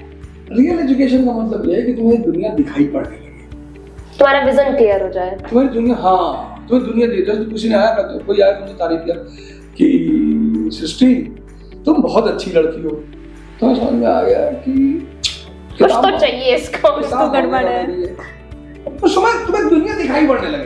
तुम अपने नानी के यहाँ गई, कोई तुम्हें पूछ नहीं रहा, तो पता चल गया कि यार मैं सामान्य घर की लड़की हूँ, मुझे कोई क्यों पूछे। जिस दिन ये सब दिखाई पड़ने लगे, समझ लेना तुमको, तुम गई इटावा के बिजली विभाग में, तुम्हारी फाइल रखी है, बाबू छू नहीं रहा, 10 दिन हो गए, डेली तुम जाती, डेली कहता कल आना, फिर तुम 11वें दिन गई, तुमने फाइल में 500 के 20 नोट रखा, उसी दिन छू ली। उसी दिन उसने कहा सृष्टि जी नमस्ते, आप, मैं तो पहले दिन करना चाहता था, कल भगवान कृष्ण मेरे सपने में आए और फिर बोले सृष्टि मेरी बिटिया है, उसका काम कर देना। तब तुम्हें न्यूटन का पहला नियम समझ में आया कि a body at rest will be at rest until and unless external force is applied। तो मुझे लगा कि भाई इसमें तो एक्सटर्नल फोर्स लगाया ही नहीं था। ये है पढ़ाई, ये है ज्ञान, वो ज्ञान ही समझाएगा आपको सही मतलब। सर मार्क्स और डिग्रीज क्या सच में इंटेलिजेंस डिफाइन करते हैं? ना बिल्कुल नहीं। कबीरदास जी के पास कौन सी है? कोई डिग्री नहीं है सर, हमने तो नहीं सुनी। संत रविदास जी है, कौन सी डिग्री है उनके पास? रामकृष्ण परमहंस। हाँ, डिग्री आपको एलिजिबिलिटी देती है। जैसे मान लो तुम्हें आईएएस देना है, तो उसकी एलिजिबिलिटी दे देगी। हर चीज की एलिजिबिलिटी है ना, कि इस फील्ड में आना है तो ये होना चाहिए। अब आईआईटी करने वाला, बायो का स्ट्रीम का लड़का आईआईटी एग्जाम दे सकता है? नहीं दे सकता। नहीं दे सकता उसमें तो अगर तुम्हें आईआईटी में जाना है तो मैथ्स लेना ही पड़ेगा, मस्ट है उसके लिए तो डिग्री जो है वो एलिजिबिलिटी है किस फील्ड में जाने की। पर जैसे आज के टाइम पे सर हम देखें तो ये कॉलेजेस वगैरह में तो हम डिग्री लेने जाते हैं, लेकिन आज की अगर आप कॉलेज की पढ़ाई देखोगे तो बच्चे तो आधे टाइम तक जाते नहीं, टीचर पढ़ाते नहीं, फीस भी चली जाती और डिग्री भी मिल जाती। वो पेपर पेन वाली डिग्री का सर कोई मतलब समझ में नहीं आता वहाँ। बेटा टीचर तो कुछ तो इसलिए परेशान रहते हैं क्योंकि इस देश में, अब देखो अंजना जी ने कह ही दिया टीचर तो टीचर तो उन्होंने यूट्यूबरों को कहा है। पहले दूसरी बात क्या है ना, बच्चे बड़ा कमर्शियल माइंडेड हो गए, सोचते हैं हम फीस देते हैं, हमें फ्री का थोड़ी पढ़ाता है। टीचर को किसी जगह से सम्मान नहीं मिल रहा। अभी तुम अपने टीचर तुम्हारी मैडम है, इनका तुम दिन में 4 बार पैर छू, ये तुम्हारा हालचाल लेने इनको बड़ा अच्छा लगेगा, खुशी होगी कि बच्चे हैं, कनेक्टेड हैं हमसे। हाँ, सम्मान है। मान लो तुम्हें बाजार मिल गई, टावा के बाजार, तुम जाके लेट गई थी, ये तुम्हारे घर पढ़ाने आएंगे? हाँ बिल्कुल सर, नहीं आएंगी? आएंगे सर। खुशी होगी।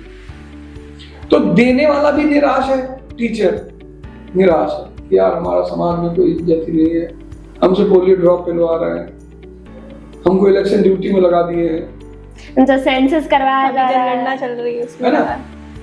और बच्चे सोच रहे हैं कि यार टीचर मुझे वीडी पीटा, हमें क्या समझाएगा। टीचर ही ऐसा है। तो वो जो एक रिलेशन है ना गुरु शिष्य का, वो खत्म सा हो गया।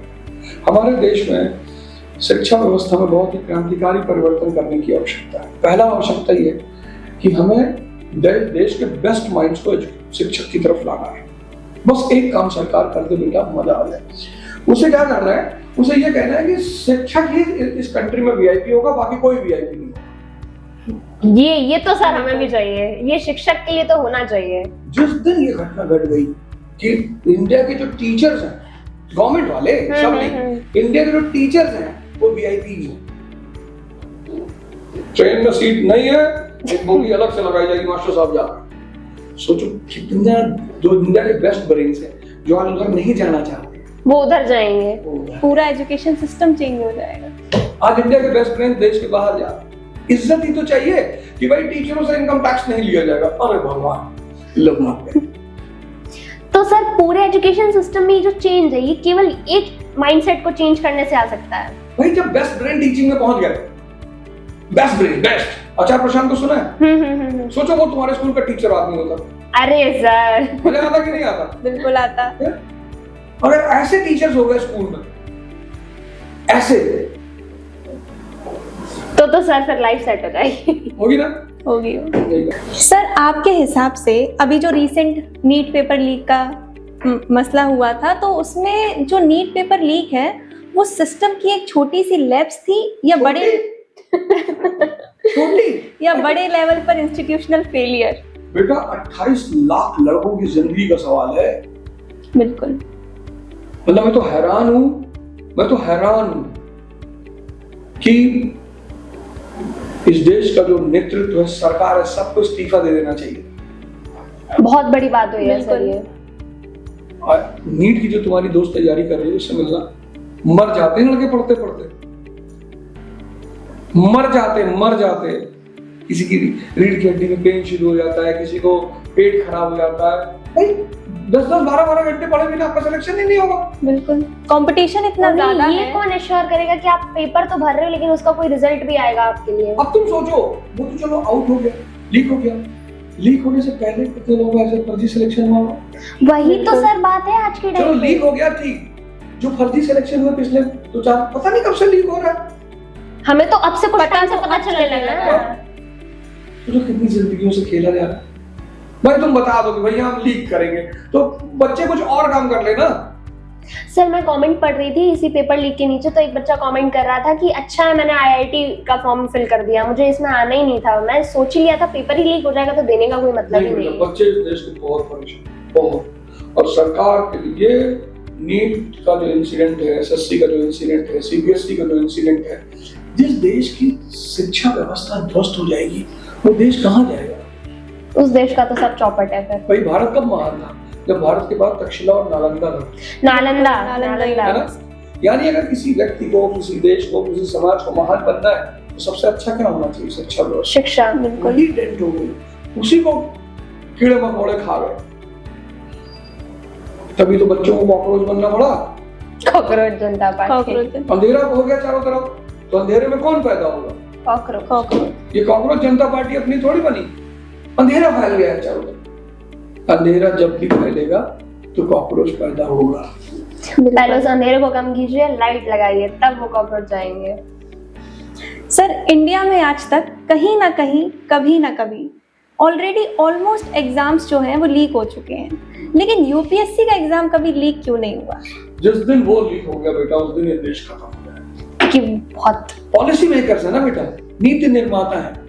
जिस दिन यूपीएससी के एग्जाम में ये सब होने लगा, स्टील फ्रेमवर्क है, जैसे तुम्हारी शरीर में ये जो स्केलेटन है, ये तो शरीर को संभाले, ये स्केलेटन ही खत्म हो गया, शरीर को कौन संभालेगा? शरीर बचेगा कहाँ? बिल्कुल बिल्कुल नहीं बचेगा सर। इंडिया में जॉब्स की रिगार्डिंग जो सिलेक्शंस होते हैं वो मेरिट या फिर इंटरव्यू बेस्ड क्यों नहीं हो सकते? मतलब उसके लिए फिर से वो लिखवाओ, भाई 12th से कोई बच्चा गया है तो कुछ ना कुछ तो वो लिख के गया ही होगा, अब फिर से उसके लिए आप भरवा रहे हो शीट्स फिर से, भाई ऐसा ना हो तो पेपर लीक करने का जो एक मसला चल रहा है आजकल वो थोड़ा बहुत कम हो जाए। बेटा कंपटीशन की मेन वजह है जनसंख्या। तुम्हारे बाबा है?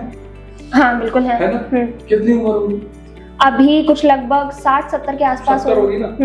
70 होगी, यानी 1950 में उनका जन्म हुआ, कुछ ऐसे में ही, है ना? और उनसे पूछना, उनके जमाने में ना कोई लोगों को जबरदस्ती नौकरी दी जाती। हाँ बताते होंगे तुमको, लोग पता करते थे कि यार किस गांव में लड़का 12th कर लिया है, जाते थे, माँ बाप भेजते ही नहीं थे कि भैया हम तुम्हारे लड़के को दरोगा बना। अरे बोले भगा, हमारा लड़का ये रहेगा, 500 बीघा खेत है, दरोगा बन के क्या करेगा? क्यों? क्योंकि पोस्ट ज्यादा थी, जनसंख्या कम। अभी क्या है? जनसंख्या ज्यादा और पोस्ट कम है, तो 1000 पोस्ट है आईएएस की, तो अगर तुम और 10 लाख लोग फॉर्म भर रहे हैं तो कंपटीशन नहीं लोगे तो कैसे होगा? बिल्कुल, तो इसलिए वो मैंडेटरी है। अच्छा, मैंने किसी को, शायद आपको ये बात बोलते हुए मैंने सुना है कि यूपीएससी का एग्जाम टफ नहीं होता, लेकिन क्योंकि उसको सब दे रहे हैं इसलिए वो टफ है। पहले दूसरी बात वो समझ का एग्जाम है, समझ का। और अगर तुम्हारी समझदारी बढ़ गई तो तुम आगे बनना ही है। और समझदारी का मतलब क्या है कि भाई अगर शक्ति है तो मैं भगवान, बिना शक्ति के भगवान बनने की कोशिश करोगे, इतना मार खाओगे समाज में। जब शक्ति नहीं है तो तपस्या करो, सबके सामने हाथ जोड़ के रहना, नमस्ते, मामा को 10 बार करना है, बुआ को 500 बार करना है। ये बुआ तो कुछ हो ही नहीं सकती। नहीं, ऐसा नहीं है, फिर भी करना है। तो किसी को दिखाना नहीं है कि प्रॉब्लम कहाँ है, जहाँ शक्ति नहीं है और तुम चौड़े हुए जा रहे। नहीं, कहीं नहीं, कोई मतलब नहीं। जिस दिन ये सब समझ में आने लगा, मस्त हो जाएगी। सर हम जानना चाहते हैं कि अगर आज के दौर में अवध ओझा सर अपने 18 साल के यंगर वर्जन से मिले तो उन्हें आप क्या एडवाइस देना चाहेंगे जो उनकी लाइफ को पूरी तरह बदल दे? उनसे कहेंगे उस्ताद जो तुम कर रहे हो सही कर रहे हो, क्योंकि रामचरितमानस में लिखा है कि विनय न मानन जड़त जल गए 3 दिन भी, और बोले राम सगोप तब भयबिन हुए न प्रीत। तो 18 साल में अवध ओझा जो कर रहा था आज वही काम आ रहा है बेटा। मुझे चुनाव लड़ने गया तो 15-20 दिन तो लोग मेरा मजाक उड़ाने लगे, तो मुझे लगा भाई मुझे मास्टर समझ रहे हैं, पर दिखाना पड़ेगा। फिर तुम सोच सकते हो जब मैंने किया तो लोग अरे भाई साहब गलती हो गई, अरे मास्टर गलती तो मुझे याद आया, मैं कमरे बैठा था, भगवान ने चक्कर बार जब भी निकाला हुआ ऐसी कंडीशन में निकाला। सोचो शिशुपाल गाली ही नहीं जा रहा, भाई कितनी दोगे? वो याद दिलाते उसको कि तेरी 100 पूरी होने वाली, करा मैं 500 दो। तो बेटा बहुत काम आ रहा है। 18 साल के अवध ओझा को अगर कोई गलत एडवाइस नहीं दूंगा, मैं कहूंगा तू बेटा एकदम सही सही जा रहा है। बिल्कुल सही था। ये रास्ता एकदम सही है, तू चल इस पे बेटा। तो आगे बताएंगे क्या करना। Sir, now it's time for rapid fire, so please be ready for that. Politics ने ज्यादा क्या बदला, अवध ओझा सर या पब्लिक परसेप्शन को? नहीं, अवध ओझा को बता। मोटिवेशन या मीडिया हाइप? मीडिया है। सर एक कंट्रोवर्सी जो आपको बहुत अनफेयर लगी हो? नहीं, मुझे तो बेटा कंट्रोवर्सी मजा बहुत आता। मुझे तो अनफेयर कुछ लगा ही नहीं, मजा। अगर मेरे जीवन में 6 महीना कंट्रोवर्सी ना हो तो मुझे लगता है गड़बड़ हो रहा है भाई जिंदगी में। मजा खत्म हो गया। हाँ, अब कुछ हो नहीं रहा जिंदगी में। हमें लगेगा कि अरे भाई कुछ तो गड़बड़ हो गया भाई, कंट्रोवर्सी करो जल्दी जल्दी। चाइना वाला बात मैंने बोला, हाँ। अरे अवध ओझा कब से चाइना भाग रहा, चाइना भाग रहा, चाइना भाग रहा। लेकिन उस चक्कर में लोगों की नजर चाइना पे। बिल्कुल। सर, टफर बैटलफील्ड, एजुकेशन या पॉलिटिक्स? एजुकेशन। सर कभी ऐसा लगा कि पॉलिटिक्स ज्वाइन करके इमेज रिस्क में डाल दी हो? इमेज थी ही कब जो रिस्क में भगवान कृष्ण की कोई इमेज है? नहीं नहीं नहीं, मतलब जिस टाइम पे वो जब कुछ कर रहे थे तब तो कुछ नहीं था। देखो इमेज कौन बनाता है? जिसको लगता है कि भाई अभी इमेज गिर गई, तुम यूटिलिटी बनाओ। यूटिलिटी, योग्यता, उपयोगिता। कितने सारे नेता हैं जिनके ऊपर 100 केस चल रहे हैं। एमपी है कि नहीं है? जिस देश में 100 केस चलने वाले आदमी नेता है, एमपी है, वो देश तो खराब है। क्यों चिंता करेगा अपनी इमेज की? वो तो जानता है कि जितनी बिगड़ेगी संसद में जाने की संभावना उतनी बढ़ेगी। Sir, one word for social media criticism? अच्छा है, आदमी को जिंदा रखता है। Thank you so much sir for giving your precious time to the prominence hour. Success की असली कहानी सिर्फ अचीवमेंट्स में नहीं बल्कि उन स्ट्रगल्स, फेलियर्स और सेक्रीफाइसेस में होती है जिनके बारे में दुनिया बहुत कम जानती है। आज के इस पावरफुल कॉन्वर्सेशन में हमने अवध ओझा सर की सिर्फ सक्सेस ही नहीं बल्कि उनकी जर्नी, माइंडसेट, स्ट्रगल, कंट्रोवर्सीज और विजन को समझने की कोशिश की है। शायद इसीलिए लाखों स्टूडेंट्स उनसे सिर्फ पढ़ते नहीं बल्कि उनसे कनेक्ट भी करते हैं। आप देख रहे हैं the prominence hour where every thought counts, powered by Suditi global academy Etawah, जहां कॉन्वर्सेशन सिर्फ क्वेश्चंस नहीं बल्कि पर्सपेक्टिव्स भी चेंज करती है। तो मिलते हैं एक नए एपिसोड में एक नए गेस्ट के साथ। तब तक के लिए keep learning, keep growing and keep believing in yourself. Thank you.